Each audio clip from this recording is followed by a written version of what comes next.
오늘 뭐 2시간 50분 가까운 기자회견 동안 예민한 질문도 많이 나왔고요. 아무래도 이제 기자들이 공소 취소 논란에 대해서 질문을 했습니다. 이 부분과 관련해서 이재명 대통령이 뭐 어쨌든 뭔가 문제가 있어 보이긴 한다.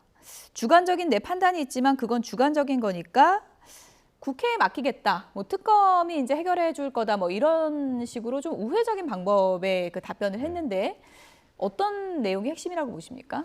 제가 볼 때는 이재명 대통령이 살짝 답변을 회피한 것 같기도 해요. 지금 그 기자분의 질문의 핵심은 공소 취소를 할 거냐 말 거냐에 대한 대통령의 의지를 묻는 건데 그것보다는 방식 또는 필요성을 말씀하셨잖아요. 근데 결국 필요성에 대해서는 충분히 본인이 주관적인 하지만 인정하고 있고 예. 이거 국회에 맡기겠다. 그럼 추진하는 게 맞다라고 한다면 결국 이재명 대통령은 공소 취소를 하겠다는 의지를 갖고 있는 걸로 해석이 됩니다. 굉장히 문제가 있다고 저는 생각을 해요. 국회에서 뭔가 특검법을 만들어서 특검에서 그것을 처리하면은 대통령과 전혀 관련 없이 객관적으로 진행된다는 생각을 어느 국민들이 그렇게 생각을 하겠느냐라는 관점에서 본다면 이것은 본인 관련한 일이기 때문에 더욱더 국민적인 비판이 있을 가능성이 있고 당장 한동훈 의원이 이 부분에 대해서 만약 이재명 대통령이 공소 취소를 추진한다면 예. 또 실제로 한다면 예. 그것은 탄핵 사유다. 이런 얘기를 벌써부터 하고 있습니다.